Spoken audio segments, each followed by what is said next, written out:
చర్చల మీద మాట్లాడతామంటే పారిపోతాడు. ఎవరినో ఒకరిని అడ్డం పెట్టుకొని అసెంబ్లీకి రాకుండా తప్పించుకున్నాడు. అసెంబ్లీ రాని దద్దమ్మలు, బడికి రాని బడి దొంగలు లాంటి వాళ్ళు, అంతేనా? మరి అట్లాంటి బడి దొంగలు నిన్న టీవీ కూర్చొని 4 గంటలు కూర్చున్నాడు. సిగ్గున్నదా అని అడుగుతున్నా. 10 ఏళ్ళు ముఖ్యమంత్రి చేసిన ప్రతిపక్ష నాయకుడు అసెంబ్లీకి రాకుండా, సమస్యల మీద మాట్లాడకుండా, ప్రభుత్వానికి సలహాలు ఇవ్వకుండా, గత ప్రభుత్వంలో జరిగిన దోపిడీని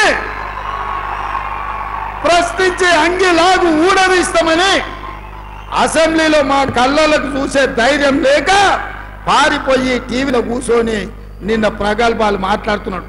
ఆయన మెదడును రంగరించి ఆయన రక్తాన్ని దారబోసి కాళేశ్వరం కట్టిండంట. దద్దమ్మ, నువ్వు అట్లా కట్టినవో లేదో ఇట్లా కూలిపోయింది.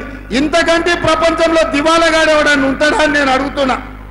కాళేశ్వరం డిజైన్ వేసినప్పుడు తీసినవా, దిగినప్పుడు దించినవా అని నేను అడుగుతున్నా.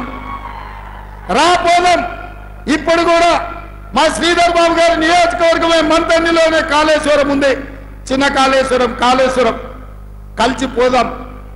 సూటిగా సవాలు విసురుతున్న కేసీఆర్, నువ్వు కట్టిన అద్భుతం ఏందో, ఈ అద్భుతం తెలంగాణకు ఏ రకంగా ఉపయోగపడుతుందో మేమందరం వస్తాం, ఆమె కూర్చుందాం, నిపుణులను పిలిపిద్దాం, మేధావులను పిలిపిద్దాం, తెలంగాణ సమాజాన్ని ఆహ్వానిద్దాం. అన్ని ప్రభుత్వం ఏర్పాటు చేస్తుంది. నీకు దమ్ము, ధైర్యం, నీతి, నిజాయితీ, చిత్తశుద్ధి ఉంటే రా కాళేశ్వరం పోదాం. అడిగేటోడు నీవోడే, చూపించేటోడు నీవోడే.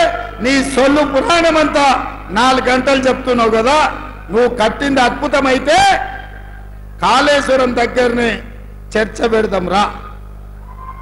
1,00,000 కోట్లు ఖర్చు పెట్టి కట్టిన కాళేశ్వరం కూలింది, మేడిగడ్డ మేడి పండైంది, సుందిల్ల సున్నమైంది, అన్నారం ఆకాశంలో కలిసిపోయింది. ఇది ఆ సన్నాసి చేసిన గొప్ప పని. 10 ఏళ్ళు ఇస్తే గది కట్టిండ్రు.